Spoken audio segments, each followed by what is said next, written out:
On today's show, we have another mock draft, and this time it's for all 32 teams. All that coming up on today's episode.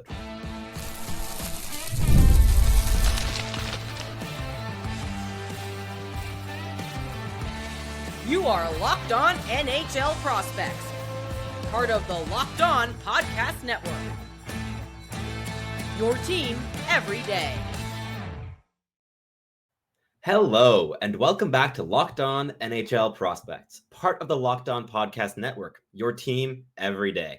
On this show, we break down everything prospects related for you 5 days a week, Monday through Friday.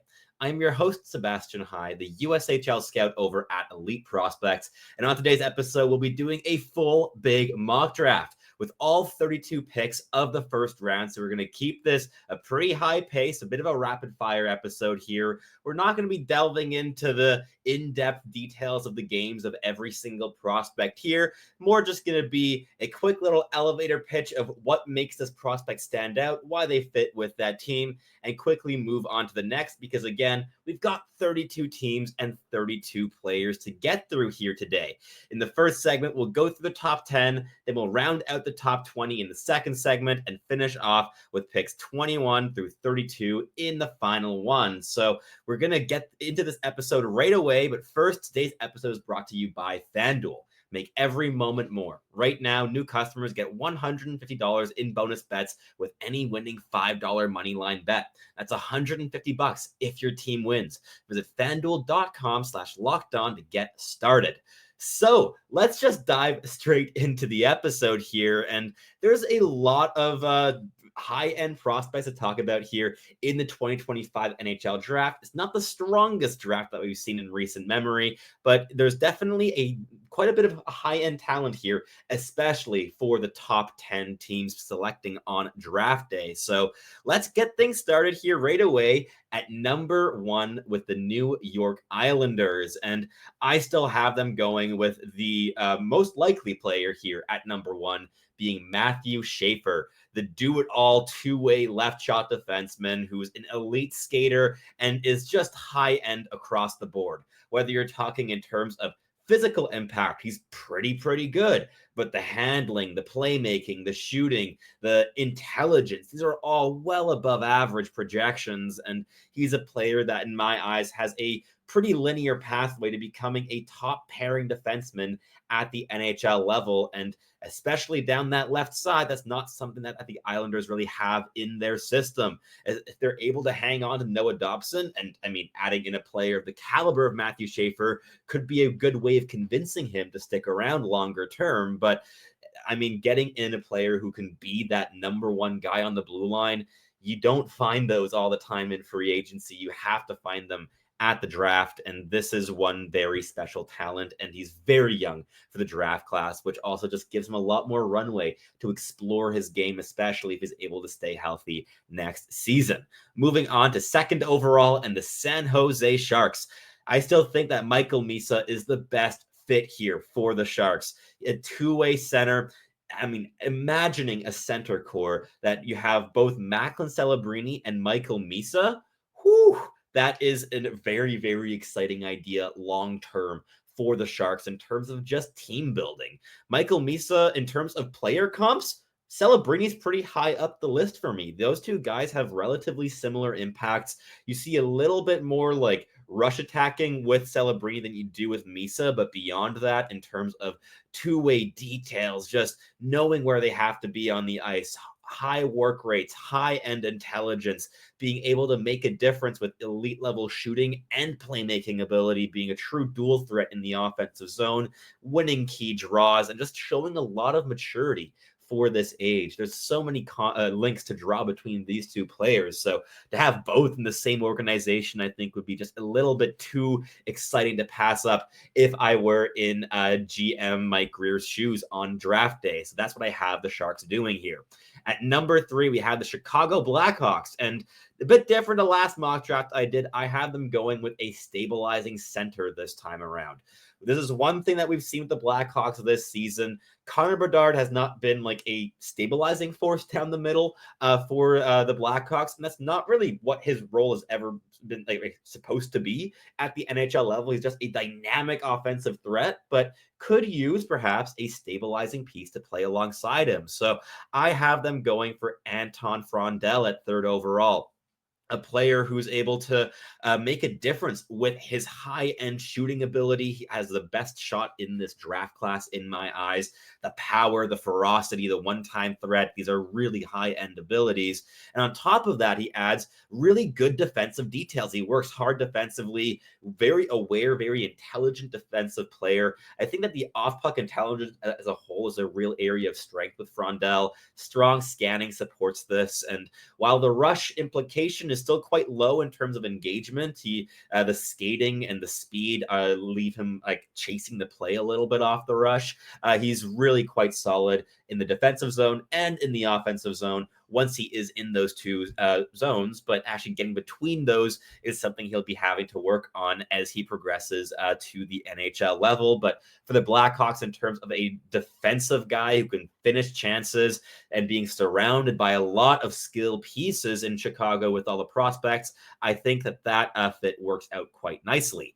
Moving on to 4th overall, we have the Utah Mammoth selecting, and I think that Caleb Desnoyers would be a really good fit here. I could imagine him going for Anton Frondell if he were still available, but if he's off the board, I think Desnoyers might be very high up their list of preferred candidates. He's another player who can solidify things down the middle for that team, and in an organization that already has the likes of Logan Cooley and Clayton Keller and Dylan Gunther, being able to bring in a two-way specialist who plays with physicality, brings some playmaking to the equation. Very, very intelligent defensive player, and I got to watch him live, and every single shift he's on the ice, I just saw an NHL player in terms of how he approaches the game of hockey. Very refined and stood out like a sore thumb at the QMJHL level in the best way possible, just for how detailed he is. He, I think, would be a really nice fit there with Utah and contribute to what they're building in a two-way sense. At 5th overall, the Nashville Predators. They need upside. They've been showing at the draft in recent seasons that they go for potential. They go for elite kind of guys that can have a really big impact down the stretch and could really add more things into their games down the road. And I think that James Hagens is just a perfect fit for this team if he's available at 5th overall, and especially with the teams that are selecting in front of Nashville needing to add either centers who can play a real two-way style or just adding some size as well.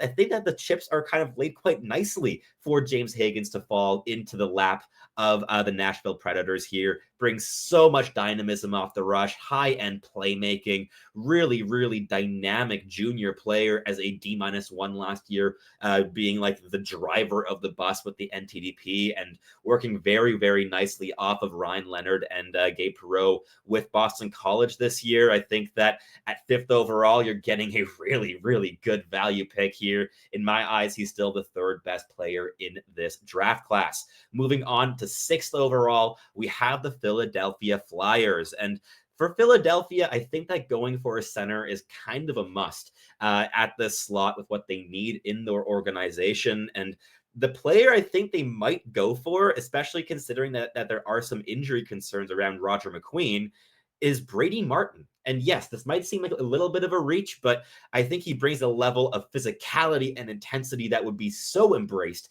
in Philadelphia with how he plays the game of hockey, just utmost intensity, but also bringing a level of handling skill and creativity on puck and playmaking flashes, really hard shot as well.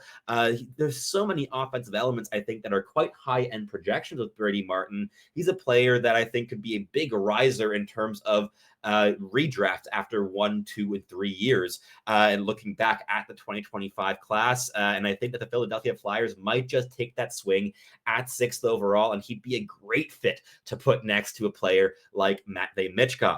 Moving on to number 7, we have the Boston Bruins, and I think that Porter Martone would be a great fit here if he falls to 7th overall, which Not the most likely scenario, probably, but if he is available, I think the Bruins would really love this player. He's able to explode with a level of violence, and that physicality still has to be harnessed a little bit in his game to be a bit more proactive rather than just coming out in these explosive bursts that lead to 10-minute misconducts all the time. Being a bit more detailed in the physical use could make him a truly high-end power forward on a top line if he really hits that ceiling. And the playmaking creativity, the hard shot, the handling skill, which is a real standout in his game, all really big elements. And if he's able to bring that pace and that dynamic skill to just another notch higher, this is a guy I think who could play off of a player like David Pastrnak for a really long time. Moving on to number 8, we have the Seattle Kraken selecting, and if Roger McQueen is available here, I think he'd be a really intriguing option here for the Kraken. They need a level of dynamism and skill and power in their forward core that they lack a little bit, especially among youth talent. I mean, you have guys like Beniers and Wright drafted in the last 5 years who bring good two-way impacts down the middle, but with Roger McQueen, what you get is just a true swing for the fences. And on top of a guy like Berkeley Catton, I think you have a lot of different elements in that core among forwards that could play really wonderfully off of each other. And again, with McQueen, you just get the highest skill guy left on the board here at this stage. And that's what the Kraken should be vying, in my opinion. At number 9, we have Radim Mrtka of the Seattle Thunderbirds going to the Buffalo Sabres. The Sabres are pretty much stocked on left defense talent for a very long time, especially with Rasmus Dahlin and Owen Power, 2 first overall selections there on the left side. I could have envisioned them trading Bowen Byram in the offseason. I don't quite know where he fits in this core long term. And with Matthias Samuelsson being like the ideal number 5 defenseman, or also being able to play like number 4 on the right side on his offside, there's a lot of elements that are already there in this blue line core for the Sabres, but adding in another 6'6" but right shot defenseman in Radim Mrtka, who is really solid defensively, could be a great pairing mate for Owen Power down the road to really unlock more offensive ability in Power's game and allow Mrtka to just sweep things up defensively. He's so mobile, but also has the offensive intelligence to play off of a guy like Owen Power quite effectively, in my opinion, which is why I have them going for him at number 9. And finally, to wrap up the first segment, at 10th overall, we have the Anaheim Ducks. And I think they could be interested in selecting a player like Jake O'Brien. He's probably the most dynamic and skilled guy left on the board at this stage with the previous names selected.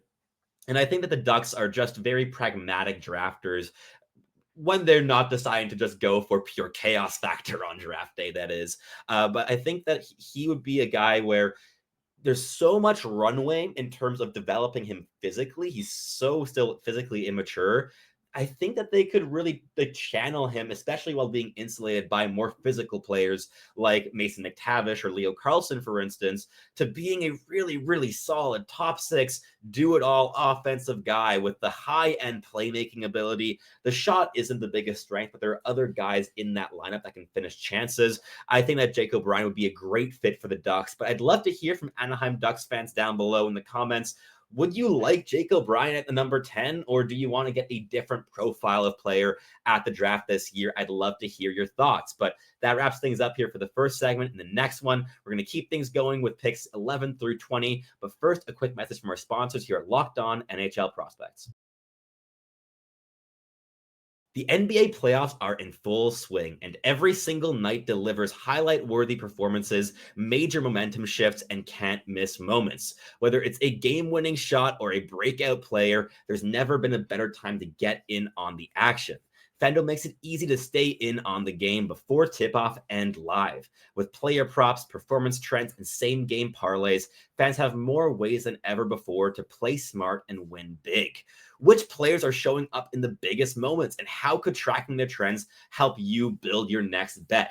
Whether you want to go for a superstar and put your money on the line for a really big name player, or maybe take a big run swing on a more depth player, the choice is always yours on FanDuel. If you're new to FanDuel, it's the perfect time to sign up. Head to FanDuel.com and place your first $5 bet, and if it wins, you'll get $200 in bonus bets. Make every moment more with FanDuel, an official sports betting partner of the NBA. All right, let's keep things rolling here in the second segment with the 11th overall selection, which belongs to the Pittsburgh Penguins. And the Pens just need skill. They need upside, they need ability, they need tools, they need something to build around long term because their prospect pool is not among the stronger ones in the NHL. And I think a very interesting target at this stage in the draft for them would be Jackson Smith, especially considering that they traded away Marcus Pettersson just a couple of months ago. There's a hole down the left side, and I think that Smith could be a guy who could fill that in the medium term. He's a tremendous skater, a physical rush defender, and a player who's shown a lot of flashes in terms of offensive activation and handling and playmaking skill down the stretch this season, and even scored 9 goals in the last 11 games of the WHL regular season after scoring 1 all season before that. So a player that was really exploring the offense in his game and wasn't surrounded by the most talent there in Tri-City in the WHL. So a player who could take some really big steps in his development in the next year, 2 years, and 3 years. And a player that we have ranked at like 6th or 7th overall at Elite Prospects, and we've been really high on all year long. I think he'd be a fantastic fit in Pittsburgh. Moving on at 12th overall, we have the New York Rangers, and I think that if Victor Eklund is still available at this stage, that they're going to be very excited to add him into the fray. He's already been playing pro hockey for almost 2 full years at this point, and he's a player that I think could be an NHL contributor within a year and a half, 2 years. I don't think that the runway is all that long in terms of what he needs to accomplish to be a contributor at the NHL level. And for a team like the Rangers, that should be a very alluring prospect. On top of that, he's a very hard worker, can play a checking role down the lineup, but also has that skill, goal scoring ability, rush creation, and playmaking to rise all the way up into a top 6 capacity. And especially once this older generation of Rangers kind of fades out, he'll be a guy that can take up that mantle in the top 6 down the stretch. At 13, we have the Detroit Red Wings, and I think that they just need upside. They've been going for solid, reliable, middle 6 talent year after year at the draft. They have a pretty solid defensive core, so I wouldn't be surprised if they go for a forward yet again at the draft this year, but this time swinging on skill and upside and tools. And Justin Carbonneau of the Blainville-Boisbriand Armada, I think would be a tremendous fit in that sense. He's a right shot winger, great handler, great skater, wicked shot, fantastic playmaking, inconsistent engagement and work rate, but the pace is there when he's on his game. There's a lot of runway to develop him, and especially if they take a patient approach with that progression, I think that they could get a true game-breaking top 6 guy here if he really pans out. His upside is easily among the highest outside the top 8 of this year's class. At 14th overall, we have the Columbus Blue Jackets selecting a David Jiricek replacement in Logan Hensler of the University of Wisconsin, a player I've liked more and more down the stretch this season, a really good skater, a strong rush defender, active stick off the rush, and a player who somehow finished 6th on team scoring with only 12 points this year because there's just no offense to speak of in Wisconsin. So a player I also think has some real runway to improve his offensive game in the coming seasons, and was showing some flashes of being able to dominate shifts offensively down the stretch. He's a really interesting piece, and I think he fits in very nicely to that mobile, modern defensive core that the Blue Jackets are building. Then at 15th overall, we have the Vancouver Canucks, and this is an interesting one. I have them going and maybe reaching a little bit on a goaltender because there's a lot of question marks around the goaltending situation in Vancouver, especially surrounding Thatcher Demko's health. There aren't really all that many talented options down in the pool beyond Arturs Shilovs. And I think that going for a player like Joshua Ravensbergen, who they would have gotten a bunch of viewings in as he plays in Prince George, I think he'd be a really good fit here. He is quite clearly, I think, the top goaltending prospect in this year's draft class. And while this is definitely the high end of the range where he could go on draft day, which is probably in terms of realistically, maybe 18 to 30, 18 to 32, but maybe you're going to see a team like the Canucks reach a little bit on him in order to secure the top goaltending prospect of this class. He's big, he's mobile, he's intelligent, he's just very solid and a pretty sure bet as far as goalies go to become an NHL starting netminder. Then we have back-to-back selections for the Montreal Canadiens. Kicking things off at 16th overall, I have them selecting Lynden Lakovic, a player from the Moose Jaw Warriors who has a lot of skill, a great handler and playmaker. The rush skill, the dynamic flashes are among the better ones outside the top 10 this season. And even though he's 6'4", the physical element in the game is still very much a work in progress. And that fact alone might get him to drop further than he should on draft day. Just because he's a big player doesn't mean he has to play a big man's game in order to make a difference in the NHL. And I think that viewing him as a soft skill player first and foremost should get him selected higher than he likely will go on draft day. But the Montreal Canadiens love their players like this, where there's a lot of runway to develop them physically, but there's already a basis of intelligence and work ethic and overall tools to build off of and to create potentially a top 6 scorer at the end of the day in the NHL. Then to back that up, they're going double dipping in the WHL with Carter Bear. I think that he's likely going to fall a little bit on draft day with that lacerated Achilles, but he's already skating again. He's certainly showing that he's recovering quite quickly from this relatively ugly injury. And overall, he's a player, I think, who fits the Montreal Canadiens identity to a T. He has that Brendan Gallagher kind of fight for the game, but he brings dynamic playmaking to the equation, among the top scoring players per game across the entire CHL among draft eligibles this campaign. He's a player I think the Habs would absolutely love to add into their organization. And on a human perspective too, in terms of character, I couldn't name you a better fit. Then at 18th overall, we have the Calgary Flames with the selection that they acquired from the New Jersey Devils originally. And I think that they might be going into their own backyard from the Calgary Hitman, Benjamin Kindel, a player who brings a bunch of playmaking ability, highly intelligent, really projectable in how he thinks the game offensively and is able to break down defenses with quick give and goes and exchanges. He works off of his line mates really effectively and was a dynamic duo with Oliver Tulk this season, as those two drove almost all the offense for the Hitmen all season long, and he finished second among all draft eligible talents in scoring in the CHL this season, behind only Michael Misa, and he logged 99 points at year's end. Then at 19th overall, we have the St. Louis Blues selecting, and I think they might want to go for a little bit of bite on defense, especially also with the news that Torrey Krug is likely ended in terms of his career with that ankle injury. I think that adding a left shot defenseman might be on the agenda, and a left shot defenseman who can chip in offensively. And Kashawn Aitcheson has an absolutely wicked shot. He scored 26 goals this year for the Barrie Colts in the OHL, and he's a guy that combines vicious physicality, wicked shot, and high-end mobility.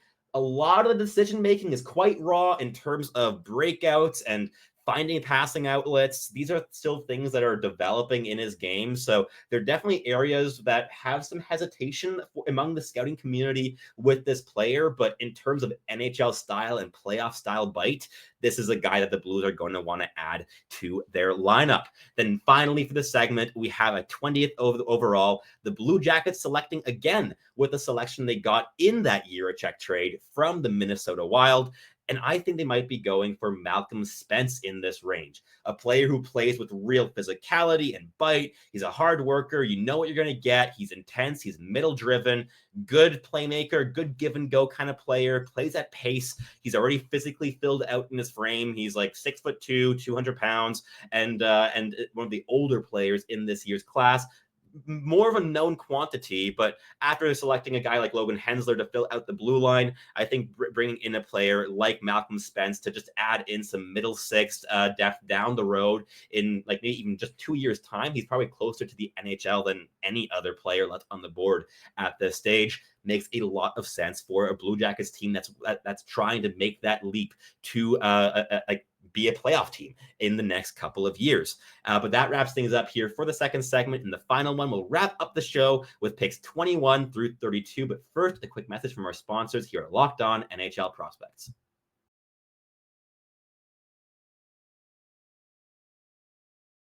All righty, let's wrap up the show here in the final segment, kicking things off at 21st overall with the Ottawa Senators. And the Sens, I think, are going to have a lot of options in this range with a bunch of players of very different profiles to fill different needs that they have in their organization.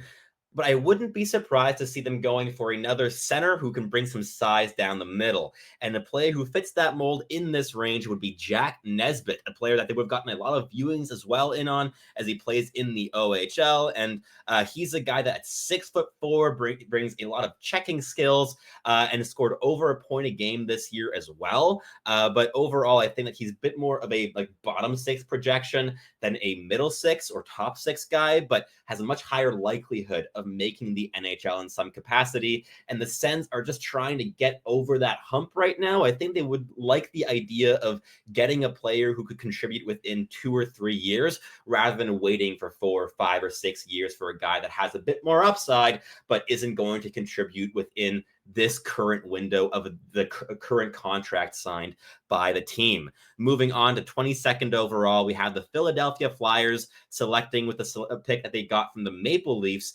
And I think that a really nice fit here would be from the Muskegon Lumberjacks in the USHL, Václav Nestrašil, a big 6'6" power forward. He's still growing into his frame. He's just over 190 pounds right now, but really skilled on puck. He brings a level of dynamism and handling creativity and playmaking ability that a few other guys at his size bring in this year's draft class. And I think that he's going to be a riser on a lot of teams' boards, especially for teams that watch the playoff run for the Lumberjacks on their way to a Clark Cup victory there just a couple of days ago. And Nestrašil is a guy who's very projectable to playing at the very least bottom 6 NHL minutes, but has the skill to play further up a lineup as well in even a second line capacity if he really hits. And he brings a profile that the Flyers lack currently in their prospect pool that they would really like to have, I think, in terms of continuing to build around physical, hardworking, but creative and intelligent players here in their forward core. And he complement a guy like Brady Martin really nicely, who I have them going with there at 6th overall. Moving on to 23, we have the Nashville Predators selecting again with a pick they got from the Lightning. I believe that was the Ryan McDonagh trade. And I think that a nice fit here would be Braeden Cootes. Again, they just need skill, and another skilled guy on top of James Hagens would be Braeden Cootes, who brings a real high-end motor. Not the biggest guy in the world, but there's other big guys that Nashville have in their system. I'm thinking of guys like Matthew Wood, for instance, that can insulate them in terms of that size. But Braeden Cootes, despite being smaller in terms of height, he plays like he's 6'3". He's constantly looking to initiate contact. He plays down the middle lane. He's constantly driving through sticks and hands. A very middle-driven player with a decent amount of handling skill as well. And he'll be able to flash a lot more of his skill next season when he's not having to carry all the offense there for the Seattle Thunderbirds as the team's captain. But moving on, we have the LA Kings selecting at 24th overall. And I think a good fit here would be Bill Zonin of the Rouyn-Noranda Huskies in the QMJHL. He brings playmaking and high-end intelligence as a big physical centerman who just moved to the center this season. He's still very new to playing that position, and he has a lot of runway, I think, in terms of still getting comfortable at his frame. And he's a guy that, especially after picking Liam Greentree last year, also has some significant D+1 boom potential in terms of not just scoring a bunch in the junior, but also expanding his game in his D+1 campaign. And he'd be a really nice fit to continue building what the LA Kings have going currently. Then at 25th overall, the Chicago Blackhawks, and this one is actually the Toronto Maple Leafs first round draft pick. I got the other one wrong. The Philadelphia Flyers are selecting with Colorado's draft pick from the Sean Walker deal last year. But of course, the Chicago Blackhawks also have a first round pick here from the Toronto Maple Leafs. And with it, I think they might be eyeing a left shot defenseman and one who absolutely lit up the U18 World Championships in terms of production, Sascha Boumedienne of Team Sweden, who's been playing with Boston University in the NCAA in his development. And he's a guy that's really improved his skating ability this season. He's a really solid breakup passer. He's an intelligent player, good scanning habits, good connective passer off the rush. Not the most flashy offensive player, despite what the point tallies at the U18 Worlds might suggest. And in terms of defensive impact, I think that his physicality around the net front is also something that could use some more improvement down the stretch. But he's a player I think the Blackhawks would really like the runway in what they're seeing, and also the trajectory in terms of how much he's improved his mobility this season, and on top of just making the rest of his game a lot more cohesive in his first college campaign. He could be a very interesting target there for the Blackhawks. Moving on, the Nashville Predators have another pick here, this time from the Vegas Golden Knights, and I think that Cameron Reid might be up their alley after selecting 2 forwards with the prior picks. And another undersized player, this would be 3 undersized guys here in the first round for the Preds, which might not happen, but in terms of value, could be a shrewd kind of strategy as well in terms of just picking off fallers, no matter who they are. And Cameron Reid might be one such player on draft day. Really high-end skater, very good passer of the puck. I've seen some brilliant flashes of playmaking of him this season there with the Kitchener Rangers in the OHL. And he's just by far the best defenseman left on the board, in my personal opinion. Though there's one other guy who's quite interesting here who we'll get to next. At 27th overall, we have the Washington Capitals selecting Blake Fiddler, a big 6'4" right shot defenseman who skates really well and is an excellent rush defender and breakout artist. He has his specialties, also has some limitations in terms of complex decision making. The consistency wasn't all there this season, but overall, I think in terms of tools and upside and projection, especially with 3 or 4 years of development before he makes that jump to the NHL, on top of having that NHL lineage being Vernon Fiddler's son, he's a really interesting player here at the draft. And I think that the Washington Capitals might look at him as a potential right D fit down the road, especially when slots open up, when players like John Carlson no longer play for the team in a couple of years' time. But I think he'd bring very different elements. He's not a John Carlson at all in terms of offensive power play quarterback ability, but he brings a level of mobility and rush defending that I don't think John Carlson does. So some interesting elements there for Blake Fiddler. At 28th overall, the Winnipeg Jets, I have them just going hard on skill with Ryker Lee of the Madison Capitals in the USHL. The Rookie of the Year this year in the USHL is a tremendous puck handler, easily top 5 in this year's draft class in my eyes. Just a puck on a string, truly, as a puck handler, and he adds a lot of playmaking dynamism as well, and really good shot in my view, and he's highly intelligent. He's showed a lot of proactive physicality down the stretch as well in terms of checking intensity and throwing the body around. The skating still needs work, but he's grown like 9 inches in the last 3 years. So understandable that the skating is definitely still a bit wonky here at 18 years of age, but the runway, I think, would really excite the Winnipeg Jets scouting staff, especially after developing high-end, like, toolsy USHLers like Kyle Connor in the past. I think that this would be another guy down that line. And also after losing a player like Chaz Lucius, very unfortunately, to retirement due to health concerns, I think that bringing in that level of just pure offensive punch with Ryker Lee makes a bunch of sense. Then at 29, we have the Carolina Hurricanes, and this is not the last 4 picks here aren't set in stone yet when I'm recording this, but I'm just going to go in the order of where the series in the playoffs are at currently. So at 29, we have the Carolina Hurricanes going for Cullen Potter of Arizona State University in the NCAA, a dynamic rush attacker who added a bunch of two-way skill to his game this year as an undersized player who made the jump to college hockey a year earlier than expected. He could have played with the NTDP this year and opted not to, bet on himself to make that jump to college hockey. earlier than others expected him to as a 5'9" undersized center, but a guy who brings a really high-end level of skating ability, really solid playmaking, and the decision-making under pressure got better and better as the year went on. He's a guy that has some fringe second line upside in my eyes, and definitely has some of the highest upside of any player left on the board at this stage. And if we know anything about the Carolina Hurricanes, is that they swing on upside at the draft. Then at 30th, we have the San Jose Sharks selecting with that Dallas Stars pick that they got in the Mikael Granlund deal. And I think that Jacob Rombach of the Lincoln Stars, a big 6'6" left shot defenseman, would be a really good fit here, especially for a team that's already been developing a guy like Shakir Mukhamadullin for the last couple of seasons. I think that they have a lot of the ideas of what to do with big, rangy left shot defensemen who still have to add levels to their physical involvement, even though they have that big frame. And Jacob Rombach brings that. He's still raw in his physical involvement, but he's so rangy. He's a real play killer with his stick off the rush, keeps tight gaps. I think that the skating could also improve a decent amount still in the next year or two. And he has a really good head on his shoulders, constantly scanning, and he's a true breakout artist in terms of on retrievals, especially.